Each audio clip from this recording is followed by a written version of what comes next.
Assalamualaikum warahmatullahi wabarakatuh. Saya Anton Putra Hergawan dengan NPM 221000166. Saya di sini akan membacakan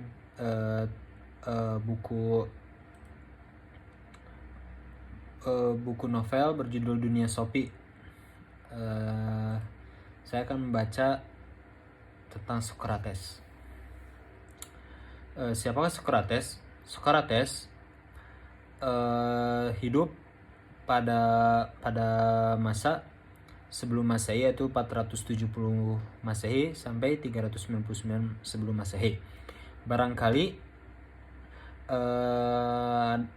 Socrates adalah tokoh paling penuh teka-teki dalam seluruh sejarah filsafat. Dia tidak pernah menulis sebaris kalimat pun, namun dia merupakan salah seorang filosof yang mempunyai pengaruh paling besar terhadap pemikiran Eropa. Dan itu sama sekali bukan karena cara kematiannya yang dramatis. Kita tahu dia dilahirkan di Athena dan bahwa dia menjalani sebagian besar hidupnya di alun-alun dan pasar-pasar untuk berbicara dengan orang-orang yang ditemuinya di sana. Pohon-pohon di daerah pedesaan tidak mengajarkan apa-apa padaku, katanya. Dia juga dapat tenggelam dalam pemikiran selama berjam-jam tanpa henti. Bahkan pada masa hidupnya dia dianggap agak membingungkan, dan tak lama setelah kematiannya dia dianggap sebagai pendiri sejumlah aliran pemikiran filsafat yang berbeda-beda. Kenyataan bahwa dia begitu penuh teka-teki yang membingungkan telah memungkinkan berbagai aliran pemikiran yang berlainan untuk menyatakan dia sebagai pendirinya. Socrates, kita tahu pasti bahwa dia sangat buruk rupa. Perutnya gendut, matanya menonjol, dan hidungnya pendek serta besar. Namun dikatakan bahwa batinnya sangat bahagia. Juga dikatakan bahwa Anda dapat menemukannya pada masa sekarang, Anda dapat menemukannya di masa lampau, tapi Anda tidak akan pernah menemukan padanannya. Sekalipun demikian, dia dihukum mati karena aktivitas filsafatnya. Kehidupan Socrates hanya dapat kita ketahui melalui tulisan-tulisan Plato, yaitu salah seorang muridnya dan yang menjadi salah satu filosof terbesar sepanjang masa. Plato menulis sejumlah dialog atau diskusi-diskusi yang didramatisasi mengenai filsafat, tempatnya menggunakan Socrates sebagai tokoh utama dan juru bicaranya. Karena Plato menyuarakan filsafatnya sendiri melalui mulut Socrates, kita tidak dapat yakin apakah kata-kata dalam dialog itu benar-benar pernah diucapkan olehnya. Maka tidak mudah untuk membedakan antara ajaran-ajaran Socrates dan filsafat Plato.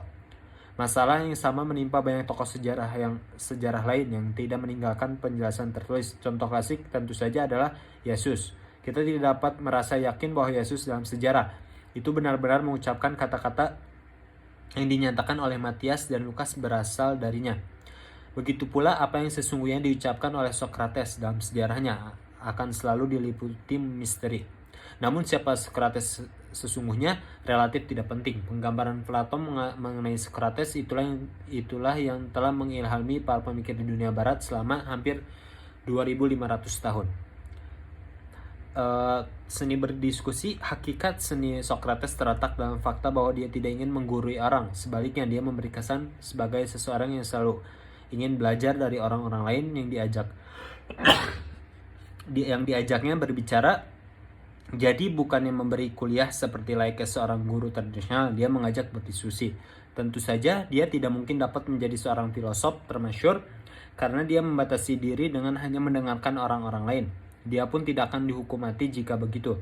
Tapi dia hanya mengajukan pertanyaan-pertanyaan, terutama untuk mulai percakapan, seakan-akan dia tidak mengetahui apa-apa. Dan diskusi itu, dia biasanya berhasil membuat para penentangnya mengakui kelemahan argumen-argumen mereka, dan karena tersudut mereka akhirnya menyadari apa yang benar dan apa yang salah.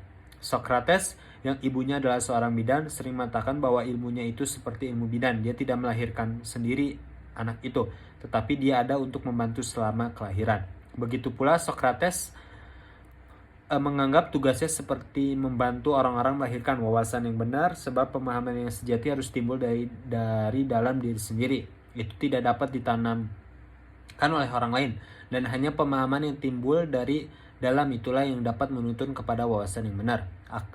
Akan aku kemukakan dengan lebih jelas Kemampuan untuk melahirkan adalah suatu ciri alamiah dengan cara yang sama. Setiap orang dapat menangkap kebenaran-kebenaran filosofis jika mereka mau menggunakan akal mereka sendiri. Menggunakan akal sendiri berarti masuk ke dalam diri sendiri dan memanfaatkan apa yang di sana.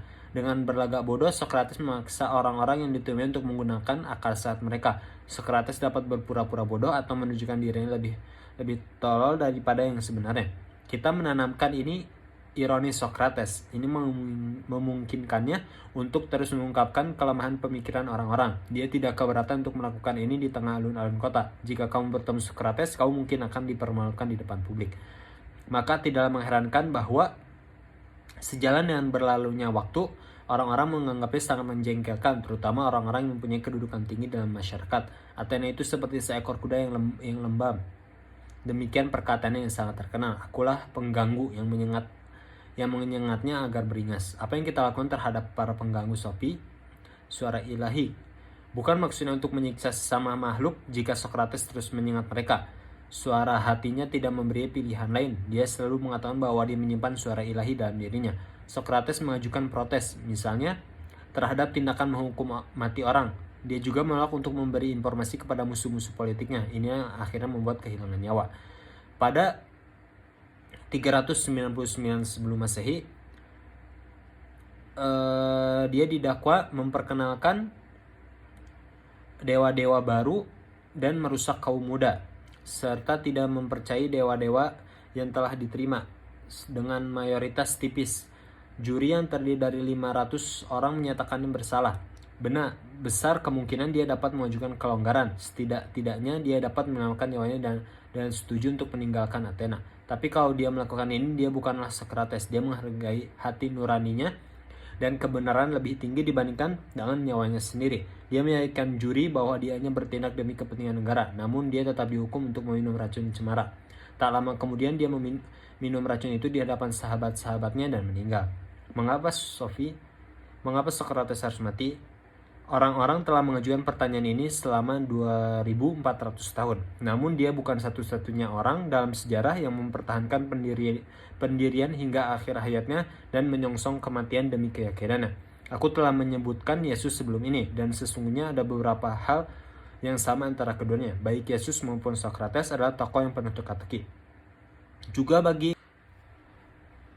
Baik Yesus maupun Socrates adalah tokoh yang penuh teka-teki. Juga bagi rekan-rekan sezaman mereka, tak satu pun di antara mereka menuliskan sendiri ajaran-ajarannya. Maka kita terpaksa mempercayai gambaran yang kita dapatkan tentang mereka dari murid-murid mereka. Tapi kita tahu bahwa mereka berdua adalah jagoan dalam seni berdiskusi. Mereka berdua berbicara dengan keyakinan diri yang khas yang dapat memikat tetapi juga menjengkelkan orang. Dan yang tak kalah penting, mereka berdua percaya bahwa mereka berbicara atas nama sesuatu yang lebih besar daripada mereka sendiri. Mereka menantang kekuasaan masyarakat dengan mengecam segala bentuk ketidakadilan dan korupsi. Dan akhirnya aktivitas mereka mengakibatkan mereka kehilangan nyawa. Pengadilan Yesus dan Socrates juga menunjukkan kesejajaran yang sangat jelas. Mereka berdua dapat menyelamatkan diri dengan memohon belas kasihan, namun mereka merasa mempunyai sebuah misi yang pasti gagal kecuali jika mereka tetap teguh pada pendirian hingga akhir hayat. Dan dengan menyongsong kematian secara berani, mereka berhasil mendapatkan pengikut yang sangat banyak juga setelah mereka meninggal. Aku tidak maksud menyarankan bahwa Yesus dan Socrates itu sama. Aku hanya ingin menunjukkan fakta bahwa mereka berdua mempunyai pesan yang terkait erat dengan keberanian pribadi mereka. Seorang badut di Athena, Socrates, Sophie. Kita belum selesai dengannya, kita telah membicarakan metodenya, tapi apakah proyek filsafatnya? Socrates hidup pada masa yang sama dengan para sofis. Seperti mereka, dia lebih berminat pada masalah manusia dan tempatnya di dalam masyarakat daripada masalah kekuatan alam. Sebagaimana dikatakan oleh seorang filosof Roma, Cicero, mengenai dirinya beberapa ratus tahun kemudian, Socrates menurunkan filsafat dari langit, mengantarkannya ke kota-kota, memperkenalkannya ke rumah-rumah, dan memaksanya untuk menelaah kehidupan, etika, kebaikan, dan kejahatan. Tapi Socrates berbeda dari para sofis dalam satu hal yang sangat penting. Dia tidak menganggap dirinya sebagai orang sofis. yaitu seseorang yang pandai dan bijaksana.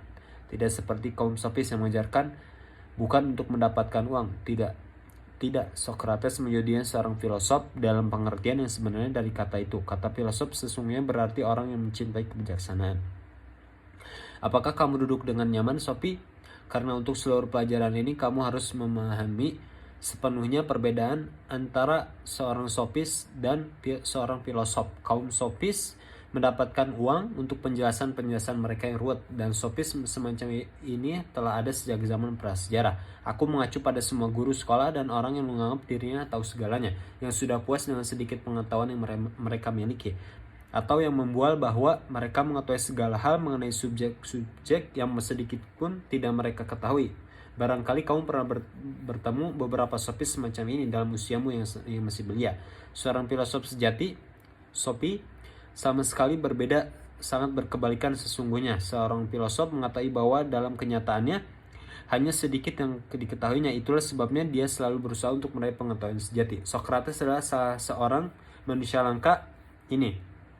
Dia tahu bahwa dia tidak tahu apa-apa tentang kehidupan dan dunia, dan kini muncul bagian yang penting. Dia merasa gelisah karena hanya sedikit sekali yang diketahuinya. Oleh karena itu, filosof adalah seorang yang mengakui bahwa ada banyak hal yang tidak dipahami, dan dia merasa terganggu karenanya. Dalam pengertian itu, dia masih lebih bijaksana daripada semua orang yang membual tentang pengetahuan mereka mengenai segala sesuatu yang tidak mereka ketahui. Orang yang paling bijaksana adalah yang mengetahui bahwa dia tidak tahu. Kataku sebelum ini, Socrates sendiri berkata, hanya satu yang aku tahu, yaitu bahwa aku tidak tahu apa-apa. Ingat pernyataan ini, sebab itu adalah pengakuan yang lengkap bahwa di kalangan para filosof lagi pula bisa berbahaya sekali mengucapkan itu di depan umum karena nyawamu jadi taruhannya. Orang yang paling subversif adalah yang selalu bertanya. Mereka memberi jawaban tidaklah begitu berbahaya. Mengajukan satu pertanyaan dapat lebih memancing ledakan dibandingkan dengan 1000 jawaban. Kamu cerita Sekian dari saya. Terima kasih. Assalamualaikum warahmatullahi wabarakatuh.